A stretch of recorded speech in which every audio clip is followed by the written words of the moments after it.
Hello viewers, নতুন একটা মজাদার রেসিপি নিয়ে চলে আসলাম। গরম ভাতের সাথে একদম জমে যাবে। এই তো দেখুন, একদম ধোঁয়া বের হয়ে যাচ্ছে, গরম গরম একটা ভাপ বের হয়ে যাচ্ছে। এইমাত্র নামিয়ে পরিবেশনের জন্য একটি পাত্রে উঠিয়ে রেখেছি। আর দেখতেই পাচ্ছেন কতটা গরম আর ধোঁয়া বের হয়ে যাচ্ছে। দেখতেও কিন্তু অনেক লোভনীয় হয়েছে, খেতেও কিন্তু দারুণ হয়েছে। এখানে নিয়েছি পাঁচমিশালি কিছু সবজি, নিয়েছি পাতাকপি আর বড় সাইজের মাথা নিয়ে নিয়েছি। এখানে মাছের পাতাকপি নিয়েছি, আলু নিয়েছি, পটল নিয়েছি, ছিম নিয়েছি, মূলো, পেঁপে আর মিষ্টি কুমড়া। এই কয়েক রকমের সবজি দিয়ে রান্না হবে মাছের মাথা দিয়ে। তো নুন হলুদ দিয়ে মেখে রেখেছি মাছটাকে ভালোভাবে একটু ভেজে নিব। মাছের মাথা আর কি, মাছের মাথা দিয়ে এটা রান্না করা হয়।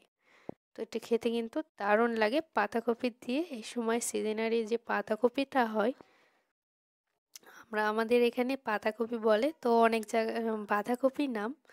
তো আমরা বেশিরভাগ পাতাকপি বলি, এজন্য পাতা পাতা, এজন্য পাতাকপিটাই বলে ফেলছি। তো এখানে দিয়ে দিচ্ছি শুকনা কিছু মশলা ফোড়ন আর কাঁচা মরিচ চিরা। শুকনো কিছু মশলা বলতে এখানে দিয়ে দিয়েছি পাঁচ ফোড়ন, তেজপাতা, দারচিনি, তারপর দিয়েছি কাঁচা লঙ্কা চিরা। তেলে একটু নেড়ে নিয়েছি, ফ্লেভারটা ছড়িয়ে পড়লেই দিয়ে দিয়েছি আগে থেকে কেটে রাখা ধুয়ে রাখা সবজি। তারপর পরিমাণ মতন এখানে দিয়ে দিয়েছি হলুদ, স্বাদ মতো লবণ দিয়ে একটু এখন ভালোভাবে মিক্সড করে নিব। এটাকে মিক্সড করে নিয়েছি, অল্প পরিমাণে একটু জল দিয়ে দিয়েছি, দিয়ে ঢাকনার সাহায্যে এটাকে ঢেকে দিয়েছি।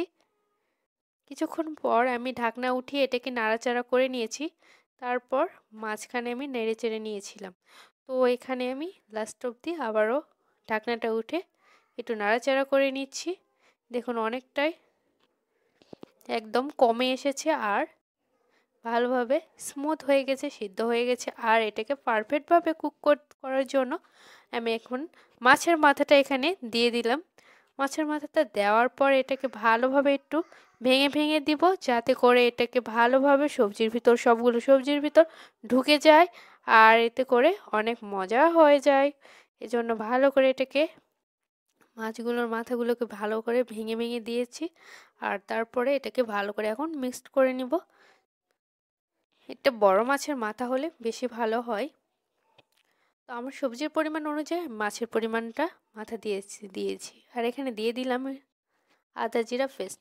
তো মাছের মাথা দেওয়ার পরে ভালোভাবে একটু নাড়াচাড়া করে এটাকে মিক্সড করে নিয়েছিলাম যতক্ষণ না জল এড়ে যাচ্ছে। তারপর আদা জিরা দিয়ে ভালোভাবে একটু নাড়াচাড়া করে মিক্সড করে নিচ্ছি। নেওয়ার পরে এটাকে ভালোভাবে একটু কষিয়ে নিব। কষিয়ে নেওয়ার পরে হাতের সাহায্যে একটু এটাকে আর স্মুথ করে নিব।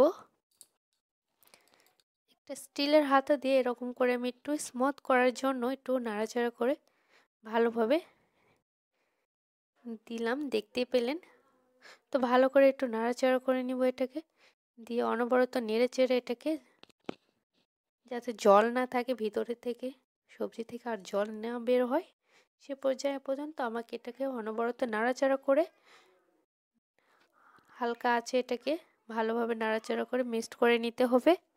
অবশ্যই কোনোভাবে তলা যেন না লেগে যায়, এভাবে নাড়াচাড়া করতে হবে। আর শুকনা শুকনা হয়ে আসবে, যখন হাতের সাহায্যে লেগে আসবে তখন বুঝতে হবে যে তেল ছেড়ে দিয়েছে আর শুকনো শুকনো হয়ে গেছে, জলের পরিমাণ নেই। নাড়াচাড়া করতে করতে যখন একদম আঠা আঠা ভাব হয়ে গেছে তখন বুঝতে হবে যে এটা হয়ে গেছে।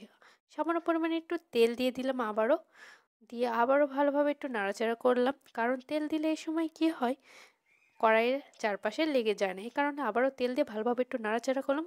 অনেকটা টাইট হয়ে এসেছে, দেখতেই পাচ্ছেন।